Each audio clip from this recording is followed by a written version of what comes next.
Dieu lui a parlé, soit une voix dans son cœur, puis a entendu la voix de Dieu.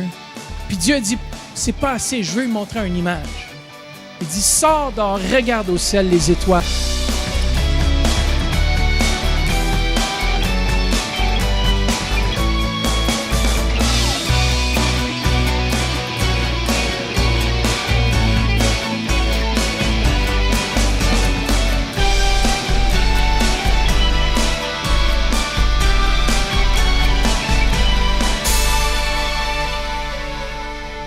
Et même pour votre vie, des fois, vous êtes en train de penser quelque chose et tout à coup, Dieu Saint-Esprit vient et vous parle directement sur un sujet particulier. Et ça touche votre vie parce que vous aviez besoin d'entendre ça pour le moment précis. La troisième chose, je peux vous garantir qu'ici, c'est la voix audible de Dieu. C'est le plus haut niveau de la voix de Dieu. Et ceux qui ont entendu la voix audible de Dieu disent la chose suivante. Ce n'est pas le volume sonore de la voix qui impressionne le plus, mais plutôt son immensité. Alors, lorsque les gens entendent la voix audible de Dieu, Rick Joyner est un, entre autres, qui a entendu la voix audible à 2 reprises, audible de Dieu. Et il dit, lorsqu'il a entendu la voix audible de Dieu, il ne veut plus jamais le entendre. Il y a tellement eu une crainte qui est tombée sur lui,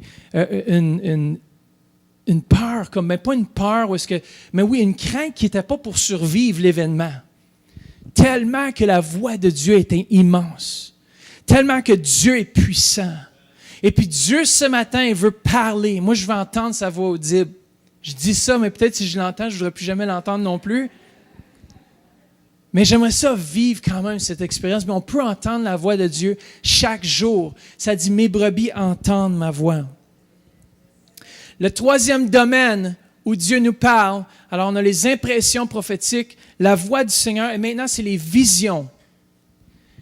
Les visions de Dieu. Et puis, les visions, c'est des images qui apparaissent brièvement dans notre esprit. Dieu nous parle en images. Et les visions en général sont à un niveau plus élevé que les impressions ressenties car elles sont d'une nature moins subjective. Parce que vous n'êtes pas en train de faire quelque chose de particulier, tout à coup vous avez une image. Il ne peut pas changer l'image, il ne peut pas faire apparaître. Parfois, on peut faire apparaître certaines images ou on peut penser à des choses et puis on voit une vision de quelque chose. Ou on peut penser à un endroit, pensez à l'endroit où vous êtes né, où est-ce que vous avez grandi. Vous allez avoir des images, n'est-ce pas? Moi, j'ai des images des certains temps dans ma vie où est-ce que j'ai vécu. Et puis Dieu va utiliser toujours des choses qu'on connaît pour nous parler. Dieu va utiliser la nature pour nous parler. Est-ce que vous savez qu'il y a une chose de génération en génération qui ne change pas? C'est la nature. À part qu'elle dépérit, qu'il y a moins en moins d'animaux. Mais à part de ça, c'est la nature. Une montagne, c'est une montagne, frères et sœurs. Un oiseau, c'est un oiseau. Il y a différentes sortes d'oiseaux. Mais un oiseau, c'est un oiseau. Pourquoi que Jésus prenait des paraboles qui parlaient des choses naturelles pour parler à l'homme? Regardez Abraham. Dieu lui a parlé, soit une voix dans son cœur, puis a entendu la voix de Dieu. Puis Dieu a dit, c'est pas assez, je veux lui montrer une image. Il dit, sors dehors, regarde au ciel les étoiles. Au moment où il a dit ça, il n'y avait aucun enfant. Il a regardé les étoiles, puis il pensait à sa femme en même temps, qui était assez vieille, qui n'était pas capable d'avoir d'enfant, puis lui aussi qui s'en venait vieux. Puis, il a dit, mais Seigneur, si tu l'as promis. Alors là, quand il est retourné avec sa femme, il voyait des étoiles. Pourquoi il s'en visionnait? Il a dit, Seigneur, tu veux me donner une postérité. Et puis Dieu va nous montrer des visions, il va nous montrer des images.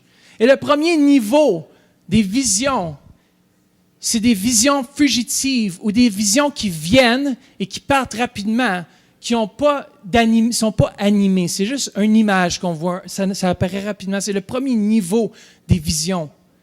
Le deuxième niveau, c'est celui où est-ce que les images deviennent animées. Alors, ça peut être plusieurs images qu'on voit qui nous parlent d'une situation ou d'une chose particulière à laquelle on va vivre ou une chose qui va être vécue dans le passé ou quelque chose qu'on a vécu, mais qui parle présentement.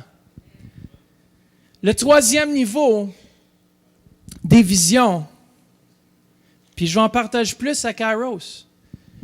On va rentrer dans les rêves prophétiques et les couleurs et le noir et blanc. Si tu rêves en noir et blanc, qu'est-ce qu'il y a une différence entre en rêvant en couleur et les symboles prophétiques? Parce que Dieu nous parle en symboles. Souvent par les chiffres, par des noms, par des choses, mais Dieu nous parle. Point. On est attentif. Le dernier niveau, le plus haut niveau des visions, c'est les visions ouvertes. C'est quoi une vision ouverte? Ces visions sont reçues alors que nous avons les yeux grands ouverts et que rien de l'extérieur ne peut les arrêter. L'expérience peut être comparable à une scène de cinéma jouée sur écran géant. Elle est aussi réelle que ce que vous vivez tous les jours. Et puis les visitations des anges entrent dans cette catégorie. Vous êtes capable de voir la dimension surnaturelle ou angélique. Vous entrez, vous voyez complètement dans l'autre monde, dans l'au-delà. Si vous n'avez pas besoin d'être mort pour voir dans l'au-delà, Dieu le Saint-Esprit peut vous révéler les choses à venir. Dieu le Saint-Esprit est tout-puissant et veut nous révéler davantage. Un exemple de ça dans Actes 10, 3, c'est Corneille. Ça nous dit qu'il vit clairement dans une vision un ange de Dieu qui entrait chez lui. Qu'est-ce qui est plus étonnant ici, c'est que Corneille n'était même pas encore sauvé. Puis au même moment, Pierre, l'apôtre Pierre, il est tombé en extase, ça nous dit qu'il avait faim. Et au même moment, il est tombé en extase ou en transe. Le mot réel aussi, c'est transe ou extase, sont interchangeables les mots. Il est tombé, il a eu une vision que ce que je te donne à manger, ce que je considère pur, ne le considère pas impur. Puis au même moment, il visite Corneille, qui a fait en sorte, puis au moment où est-ce qu'il y a des visitations angéliques qui commencent à venir dans notre Église, et je crois qu'en 2013, on va voir de plus en plus de visions, de rêves, de révélations prophétiques, de rencontres avec des anges sans le savoir. Ça nous dit qu'on peut héberger les anges. Ça fait que ceux qui ont un grand cœur, je pense aux Falardeau qui accueillent tout le monde chez eux, peut-être que vous avez déjà accueilli des anges, sans le savoir. Mais les anges sont continuellement à l'œuvre. Lorsqu'on loue Dieu, les anges sont présents. Parce que là où est le roi des rois, là aussi a sa cohorte. Ils sont quoi? Au feu de camp aussi, lorsqu'on est allé au camp d'entraînement, style militaire qu'on va avoir au mois d'avril 2014, je pense au avril ou mai 2014, on a vu des anges, on a pris des photos, tout ça autour du feu, tout ça tout simplement, et on a vu des anges dans le feu, qui étaient des grands anges, puis on a vu aussi plusieurs images. Alors Dieu désire se manifester et Dieu désire se révéler. Et puis si Corneille, qui n'était même pas sauvé, reçoit une visitation d'anges, avant chaque grand mouvement de Dieu, Dieu va envoyer ses anges. Les anges, c'est tout simplement des messagers de se préparer. Préparez-vous, il y a quelque chose qui est sur le point d'arriver.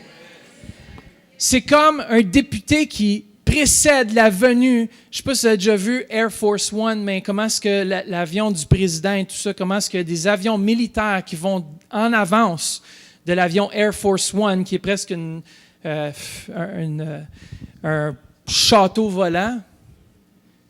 Il y a même, je pense, deux avions. Il y a un avion à l'intérieur de l'avion où une secoupe que le président peut se lâcher, puis pouf, écoute, secoupe volante. Mais écoutez, je crois vraiment que Dieu Saint-Esprit envoie ses anges pour nous dire le feu s'en vient. Dieu lui-même, le plus gros haut niveau de révélation, c'est lorsque Jésus lui-même se pointe sur la scène. Et lorsqu'il parle, on chantait tout à l'heure, ses yeux sont comme des flammes de feu. Puis Dieu, le Saint-Esprit, est ici, puis se manifeste en tant qu'esprit. Mais aussi, je crois vraiment que les visitations de Jésus vont se faire de plus en plus fréquentes. Partout, on voit, même dans le monde musulman, il y a des imams qui se convertissent. Oui, on entend des mauvaises nouvelles par rapport à, souvent, c'est le Moyen-Orient et tout ça, mais on n'entend pas les bonnes nouvelles aussi, qu'en Iran, il y a des réveils. Il y a des réveils, il y a le feu de Dieu qui commence à tomber sur les nations, où est-ce que l'homme ne pourra pas contredire. Lorsque vous avez un imam qui est en prison et que Jésus lui-même apparaît et dit « Je suis le chemin, la vérité et la vie. Suis-moi et tu vas vivre. » Écoutez, ça c'est au-delà des visitations angéliques. On voit des visitations angéliques, lisez le livre des Actes. Et vous allez voir souvent, les anges venaient et c'était des messages pour les enfants de Dieu. Oui, ils protègent, mais leur rôle principal, c'est des messagers. On veut toujours voir les anges qui se battent, puis tout ça, tu sais, comme Star Wars. Aussi sont capables. Ils sont désignés une certaine puissance. Chaque ange a une certaine puissance. Et vous savez que l'autorité dépend de ta communion avec Dieu. C'est toutes les choses que j'enseigne à Kairos. Mais l'autorité, ton niveau d'autorité est déterminé par rapport à ta relation avec Dieu. Et même dans les lieux célestes, le plus que les anges sont rapprochés de Dieu, le plus que leur autorité est élevée. Puis ça découle comme ça. Alors Dieu est bon. Tout ce que Dieu fait, il fait à merveille. Il y a les rêves. Il y a des rêves où est-ce que c'est juste des rêves tout naturels. Ça, c'est le premier niveau. Est-ce que tu rêves, tu sais clairement c'est quoi que ça veut dire certaines choses. Tu as le rêve, puis tu te réveilles, tu n'as pas besoin d'interpréter. Il n'y a pas de symbole, il n'y a pas de choses compliquées. Tu désires avoir un enfant, puis tu rêves que tu as un enfant. C'est pas compliqué, là. Tu n'as pas besoin de rêver puis de décortiquer. Non, tu vas avoir un enfant, c'est tout. Mais il y a des rêves où est-ce qu'ils sont symboliques. Le deuxième niveau, c'est des rêves symboliques où est-ce qu'il y a plus de symboles. Il y a des numéros, il y a des couleurs, il y a des choses que tu ne comprends pas. Puis ça, j'encourage toujours d'écrire vos rêves. Écrivez vos rêves. De cette façon-là, vous allez voir, il y a même des dimensions, des détails que vous aviez oubliés comme ça, juste en le retenant dans vos pensées.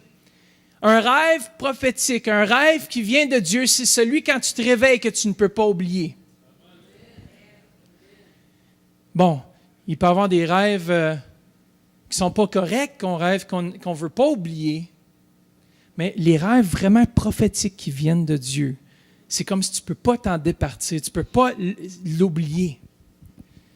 Amen? Après ça, il y a les rêves angéliques. Ça, c'est le plus haut niveau des rêves. Mais ce n'est pas une visitation angélique, c'est un rêve avec des anges dans le rêve. Moi, je me rappellerai, je rêve davantage. Même ma fille, elle rêve de plus en plus des rêves, je crois, prophétiques. Et puis, elle nous les dit. On ne le dit pas à tout le monde. On les dit, on prend note, puis après ça, on attend à ce que la chose arrive. Si c'est un sujet de prière, on va prier.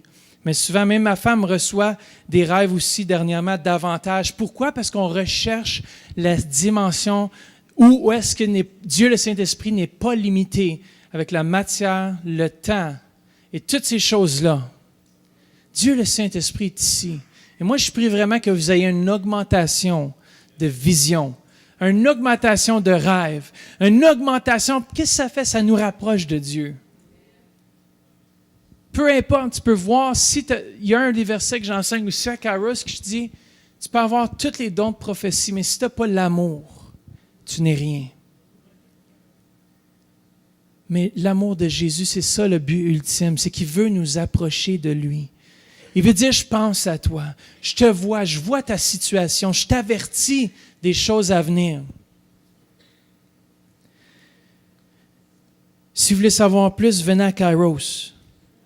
Mais on pourrait rentrer dans les trans, être transporté dans l'esprit. Je termine avec cette histoire de transport de l'esprit. C'est un homme, un jour que Dieu est en Afrique, cet homme, Dieu lui dit, je veux que tu ailles dans tel pays. Je pense que c'est en Suède ou en tout cas un pays comme ça ou en Australie. Je ne me rappelle plus exactement le pays, mais il n'y avait pas de passeport puis il n'y avait pas d'argent.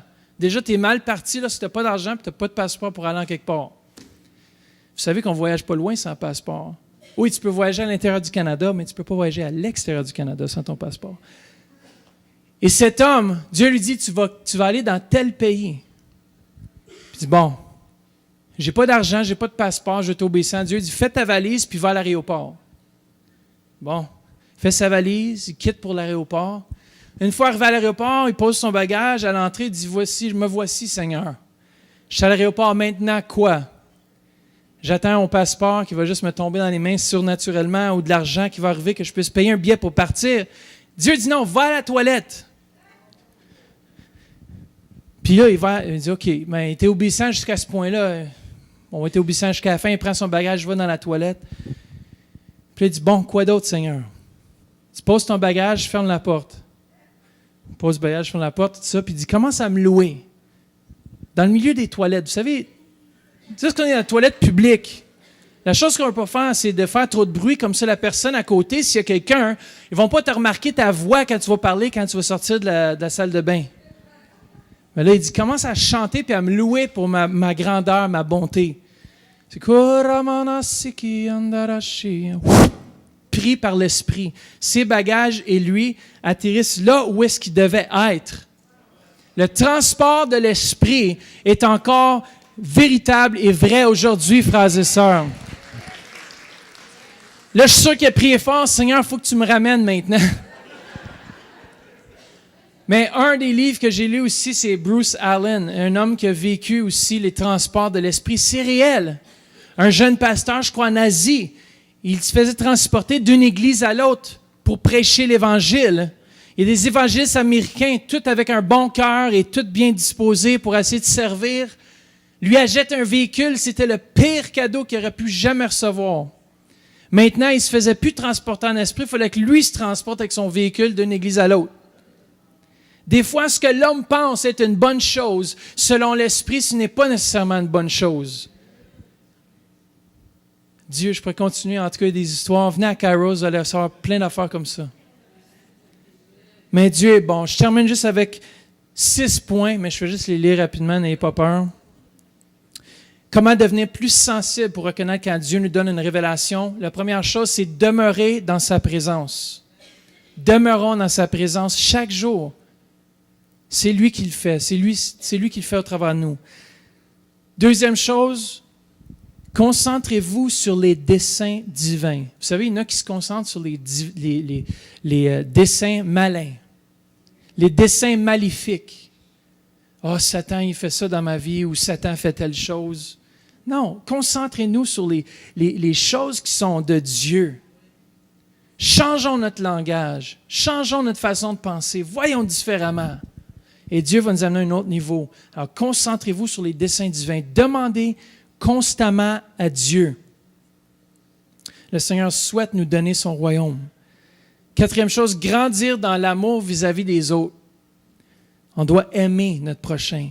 Cinquième chose, faites une vérification personnelle. Pasteur Jean a dit qu'il avait pas mal au coude et tout à coup, il a mal. Alors, il a fait une vérification avant pour savoir qu'il avait pas mal au coude. Faites une vérification, puis préparez-vous à ce que Dieu vous parle. Dites, Seigneur, parle-moi aujourd'hui. Montre-moi tes visions, tes révélations. Puis la dernière chose, c'est apprenez à aimer la parole de Dieu. Soyez des gens, des hommes et des femmes qui aiment la parole.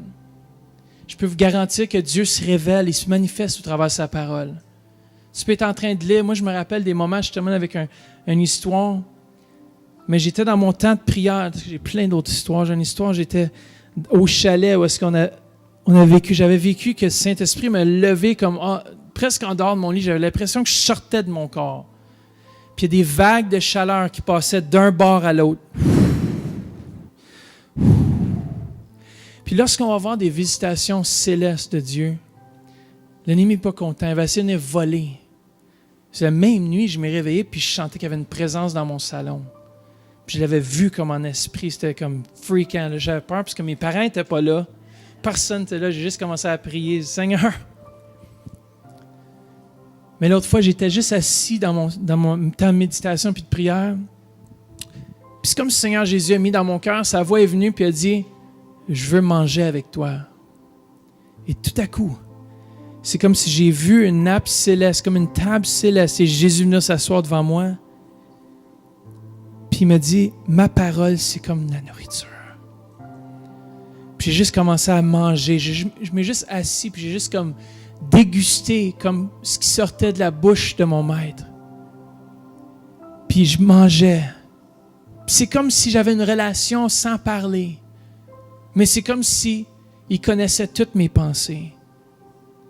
Il voyait tout au-dedans de moi, sans que j'ouvre la bouche. Puis il parlait, puis il voulait me parler plus profondément. Puis comment est-ce que Dieu, le Saint-Esprit, veut nous parler davantage? Dieu lui-même veut venir parler à des cœurs ici ce matin. Le Seigneur veut libérer certaines personnes des pièges que l'ennemi essaie de tendre sous vos pieds. Puis le Saint-Esprit, c'est lui qui apporte la guérison. C'est lui qui apporte la délivrance. Souffle.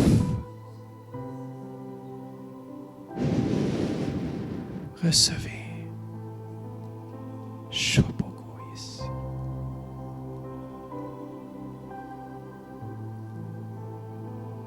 Shakarasaya.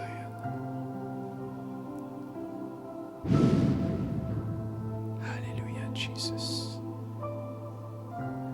Alléluia, Jesus. Recevez ce matin.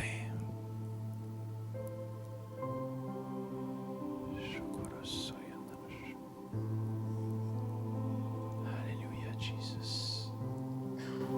Dieu, le Saint-Esprit, est ici. Il y a même des gens qui vont goûter, sentir des odeurs. Mais ça va être des odeurs célestes, soit de fleurs de rose ou... Amen. Ça signe que la présence de Dieu est ici. J'ai vraiment senti aussi que au moment de la louange, au début, que le ciel commençait à être ouvert. J'ai vu comme les anges qui se joignaient, puis qui se mouvaient partout sur nous, qui jouissaient de nos louanges. Ça dit que Dieu siège au milieu des louanges. Il y a quelqu'un d'autre. Ce matin, je sais qu'une dame qui me dit pour les cataractes, mais Dieu m'a parlé ce matin qui était pour guérir quelqu'un dans ses yeux face à des problèmes de cataracte. Et quelqu'un d'autre dans sa hanche droite. Amen. Et quelqu'un d'autre dans sa main droite. Soit c'est une forme d'arthrite, d'arthrose. Alléluia. Juste la main de Dieu est ici. Amen. Amen. Jésus est ici.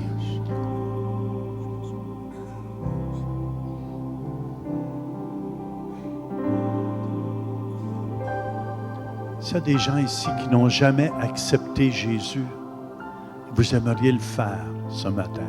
Faites juste lever votre main là où vous êtes. On va prier pour ces gens-là qu'on a nommés. Je vois cette main. Merci. Est-ce qu'il y a d'autres personnes qui sont ici ce matin qui n'ont jamais donné leur vie à Jésus, qui aimeraient le faire? Gênez-vous pas. Faites simplement lever votre main. Dis-moi, Jean, je veux lui donner toute ma vie. Quelqu'un d'autre? Gênez-vous pas. Laissez faire vos voisins, vos voisines.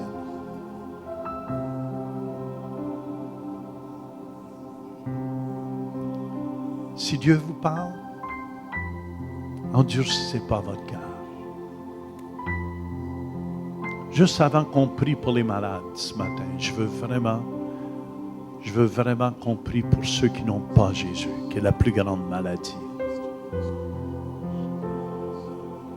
Est-ce qu'il y a quelqu'un d'autre qui n'a jamais donné toute sa vie à Jésus et qui aimerait le faire? Gênez-vous pas. Faites juste lever votre main et dire, moi, Jean, prie pour moi. En levant la main, vous dites, non, le diable, c'est fini que tu m'aides. C'est Jésus qui va m'avoir. Ça demande un geste d'humilité de votre part. Je l'ai fait, ce pas-là.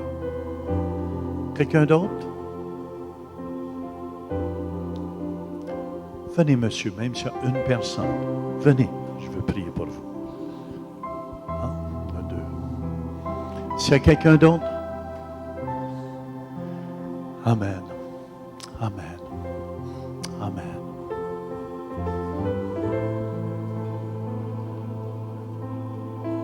l'opération fait mal. On va prier tout à l'heure pour ça aussi. Félicitations. Amen. Je vais laisser, mon fils va vous conduire à Jésus. Faites juste dire ceci avec moi, répétez avec moi. Puis ceux aussi qui sont en ligne par biais d'Internet, puis aussi répétez à cette prière si vous n'avez jamais accepté Jésus dans votre cœur. Dites, Seigneur Jésus, je viens devant toi, tel que je suis. Je te demande pardon pour tous mes péchés. Lave mon cœur. Rends-moi pur, Seigneur Jésus. Maintenant, Seigneur, dites, Seigneur Jésus, je veux t'accepter. Maintenant, comme Seigneur, et Sauveur, de ma vie. Je te déclare, maintenant, le Seigneur, et le Sauveur de ma vie. Amen. Amen. Yes. Merci, Seigneur Jésus. Amen. Merci pour la guérison dans ce corps. Oui. Alléluia. Shabarakandarasia. Oui, c'est ça. Fais juste recevoir. Dieu veut te guérir. Guéris ce corps. Amen. Jesus. Fortifie-se. De la tête aux pieds, Jésus. Tu es Jésus le guérisseur. Oui, Seigneur. Ça, c'est la présence de Dieu. Amen, amen, amen. Jamais plus le même. De la tête aux pieds. Et que l'opération soit guérie aussi. Au nom de Jésus. Amen. Amen. Jesus. Félicitations. Félicitations.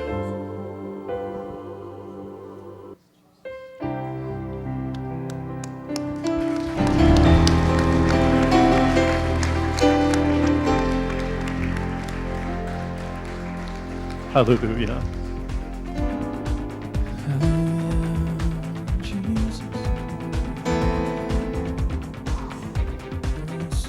Visitez le site web centrereveil.com pour participer à nos services en direct. Pour un don mensuel de 20 $ ou plus, devenez partenaire de l'émission Réveil et recevez le DVD du mois. Vous pouvez faire vos dons en ligne avec Visa et Mastercard ou un chèque par la poste. Et nous apprécions votre soutien. Les scories dans la vie de quelqu'un qui enlèvent les choses qui sont pas belles. Les choses qui sont pas belles dans votre vie, la repentance, c'est la seule chose qui va enlever cela.